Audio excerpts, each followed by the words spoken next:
Guys, big breaking news. Silver on the EMC trades at yet another all-time high. The commodity exchange shows a 0.5% or so gain for silver even today. But then why the ETFs that you own for silver down 4, 5, 6%?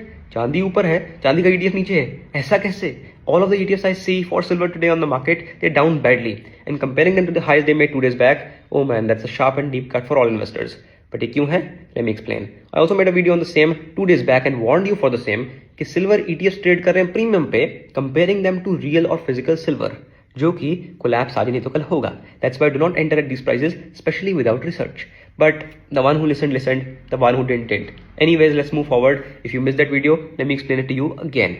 ETF, Exchange Traded Fund, मतलब कि एक tool है जिससे कि अगर आप real asset नहीं खरीद पा रहे हैं फॉर सम रीजन, पैसे कम है या समझ नहीं है, XYZ जो भी रीजन है, आप ETF खरीद लें उसका, और जो बंदा ETF इशू कर रहा है आपको, in this case mutual fund जो इशू करते हैं, वो आपके लिए वो रियल एसेट खरीद लेगा. तो अगर आप चांदी असल में नहीं खरीद पा रहे हैं, बहुत महंगी है, तो आप ETF 100 रुपए का भी खरीद सकते हैं. वो 100 रुपए की चांदी आपको दे देगा बिकॉज वो बैक एंड पे आपके लिए चांदी खरीद रहा है और आप जैसे करोड़ों इन्वेस्टर्स के लिए खरीद रहा है. Pretty simple, right?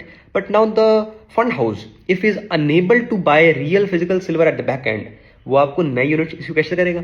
और अगर वो नए यूनिट इशू कर नहीं पा रहा है, तो जो इशू ऑलरेडी यूनिट्स हैं वो तो लिमिटेड हैं, पर लोग जो पहले खरीद रहे थे मानो 100 हैं, अब हो गए 10,000. तो लोग अगर एक्स्ट्रा आ गए खरीदने के लिए, यूनिट्स उतने ही हैं, तो क्या हुआ? सप्लाई जो है लिमिटेड है, डिमांड एकदम बढ़ गई, तो ETF भी प्रीमियम पे ट्रेड करने लगे. और रियल चांदी उतनी थी भी नहीं जितने ETF के भाव हो गए. अब जो बंदा ETF को इस टॉप भाव पे ले रहा है, वो बेसिकली फेक रिटर्न के साथ ले रहा है. Is adding up a fake cost attach to it and is paying that, क्योंकि लोगों को पता ही नहीं थी ये बात. जिन्होंने भी लिया परसों ETF, उन्होंने बेसिकली चांदी के साथ 10-15% एक्स्ट्रा कॉस्ट पे कर दिया गलती से, जो प्रीमियम था, जो उनको पता ही नहीं था. अब चांदी बल्कि आज बढ़ी ही है, घटी नहीं है, पर जो ETF है वो घट गया है बिकॉज फंड हाउसेज ने बोल दिया कि हम और इन्वेस्टमेंट्स लेंगे नहीं. That's why the existing share holders और the investors have booked their profits, and while they book their profits, demand वापस कम हो गई, वापस पैसे नीचे आ गए, दाम नीचे आ गया.